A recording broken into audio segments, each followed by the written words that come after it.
uh, berdaya apa bisa berdampak merusak.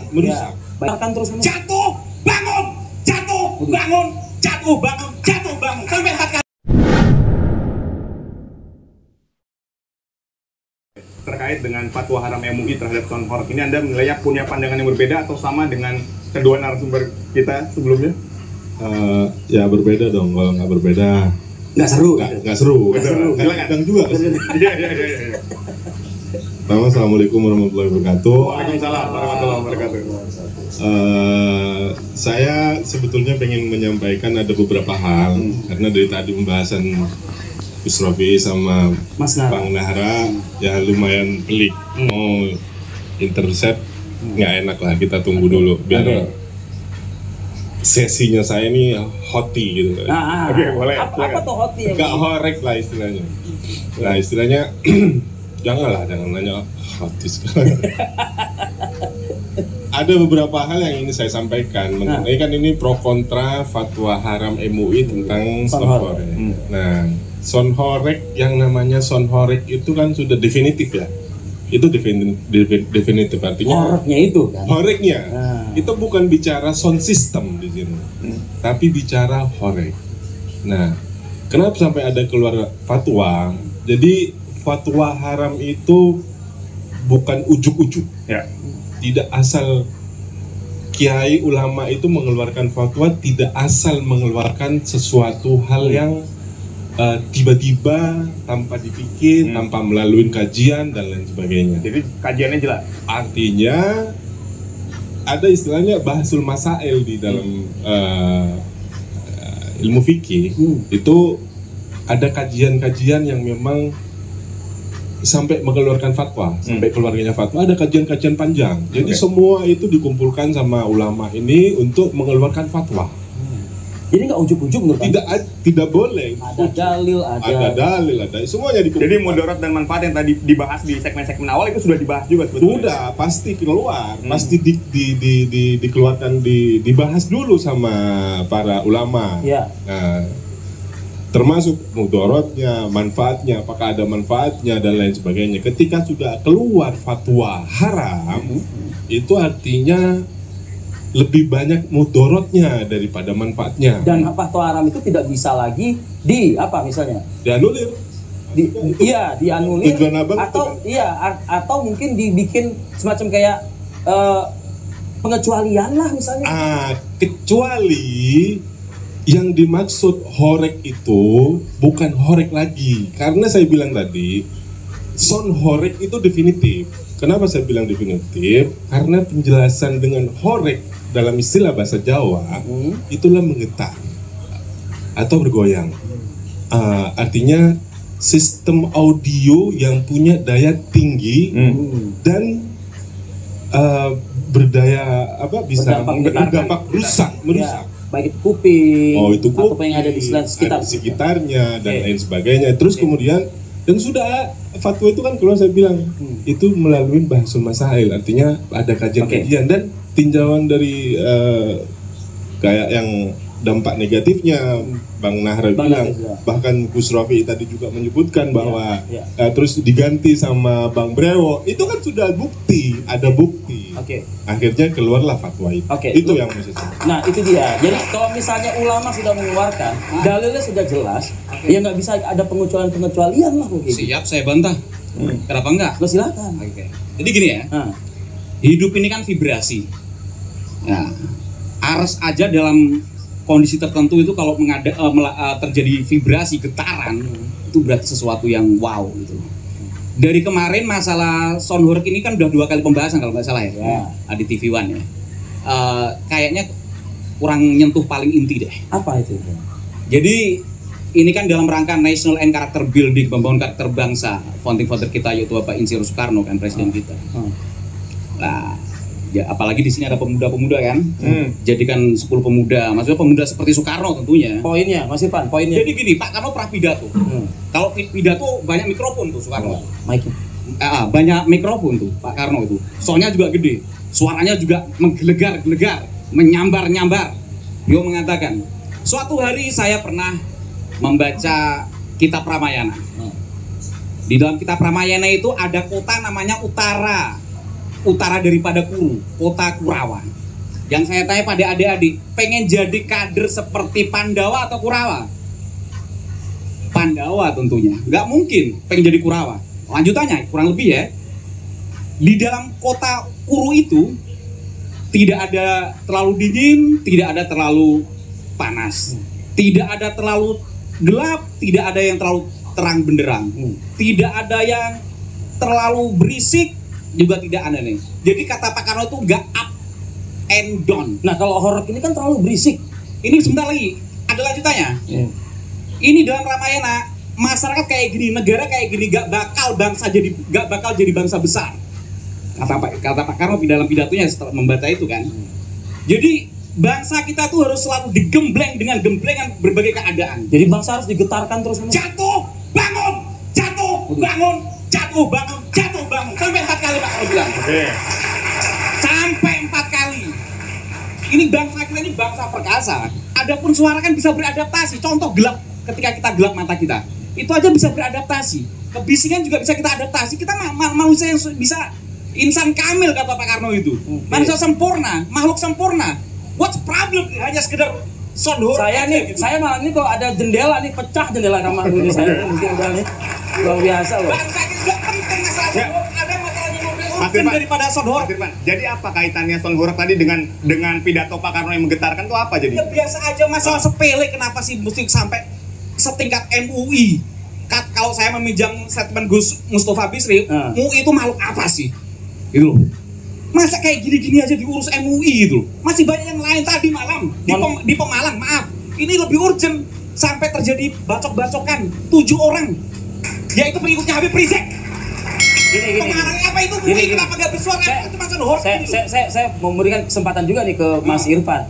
Nggak mau dikoreksi itu yang tadi. Kan MUI itu kan isinya kan para ulama, para kiai, sepuh. Ya kita hormat loh sama ulama-ulama kita. Iya, ulama orang setelah dia. Saya juga dari pesantren gitu loh. Oke. Saya juga dari pesantren. Bahkan ayah saya salah satu sepuh di Banom Nahdlatul Ulama pusat. Jadi kalau itu kita paham lah.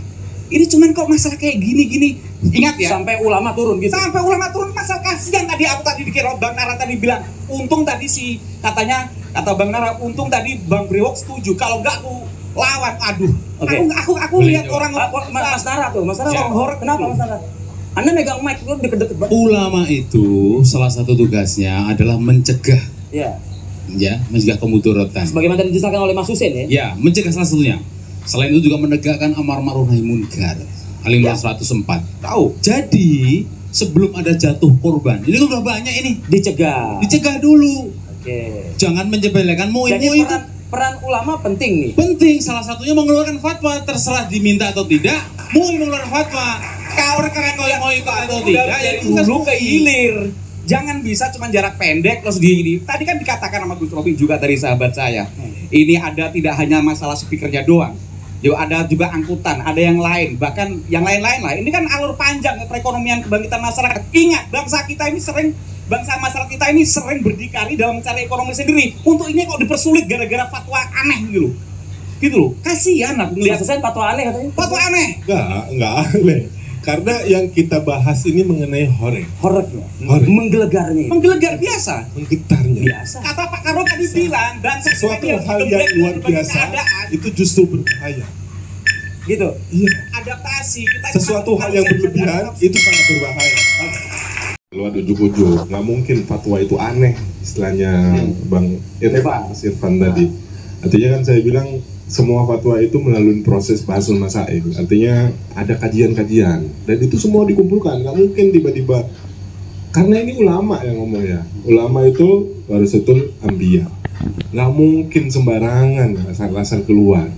Mungkin yang di pusat nggak mau keluarin, yang dilimpahin MUI karena Jawa yang Timur. tahu di daerah. Karena yang banyak terjadi, yang banyak mudorotnya itu orang Jawa Timur yang banyak merasakan.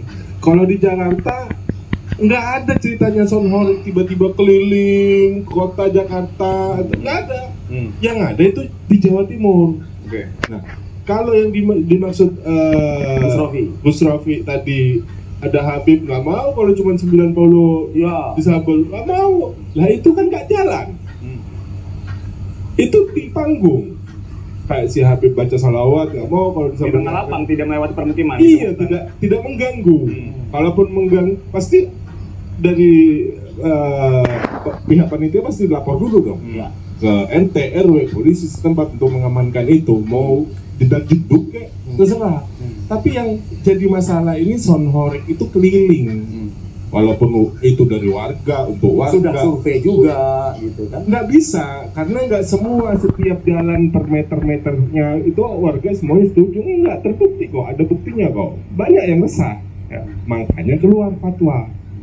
Itu loh maksudnya. Oke, data sudah kuat, sudah cukup kuat. Mike tolong Mas Irfan.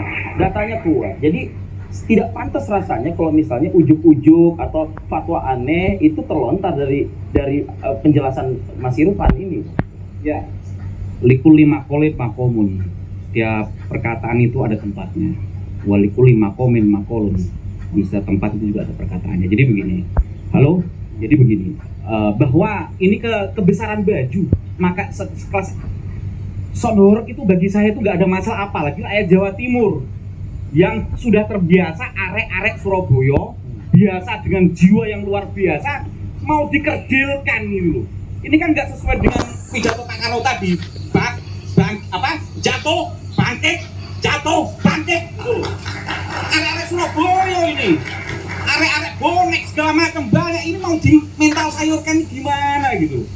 Nggak pas lah. Jadi nggak MUI Jawa Timur, tolong dah, please pahami juga lingkungan environment masyarakat di situ juga, budayanya, ya segala macam karakternya bagaimana. Apalagi orang Jawa Timur ini penghinaan buat jiwa-jiwa Jawa Timur yang luar biasa, yang jenderal Malabi aja sampai mati gitu. Mas Irfan, tapi saya masih tetap nggak nangkep jatuh bangun yang dimaksud Bung Karno kan nggak ada urusan dengan sound horeg ini. Tadi kan sebelumnya Pak Karno tadi bilang bangsa kita ini harus digembleng dengan berbagai keadaan. Tadi kan digambarkan ada suatu negeri, negeri Kurawa ya, utara Kurawa. Oke, itu sudah dijelaskan tadi. Dibilang nggak hening, nggak rame. Kaitannya dengan sound horeg maksudnya. Ini kurang digembleng, apalagi cuma sekedar ada suara sound horeg aja udah kelimpungan, udah heboh Indonesia ini apa-apaan. Ampun, kayak nggak ada yang lebih besar aja ini urusan ini. Apa? Oke.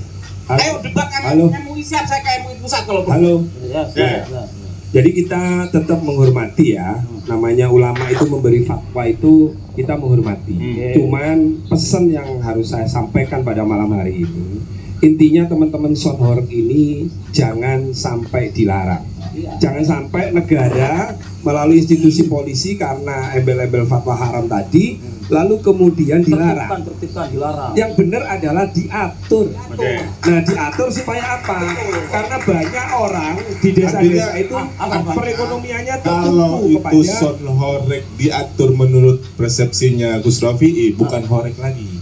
Itu sound system. Itu yang benar. Kalau Jadi copot kata horeg itu. nah, itu yang benar. Kalau horegnya nggak dicopot, maka secara definitif itu akan punya daya rusak gitu loh. Sound system itu punya daya rusak. Nah, ketika itu nggak dicopot namanya, maka sound system seperti karnaval orang biasa jalan, jalan nggak masalah itu, nggak ada yang masalah gitu loh. Tapi kalau sound horegnya itu tetap, ya harus dilarang. Jadi gini Bebosin, nama horeg itu sebenarnya netizen, anak-anak muda, misalnya piring ditaruh di matu robohnya bakso getar. Ya tapi kan tadi Mas Bang Brewok ikut menikmati juga embel-embel. Iya, semua itu namanya sound system.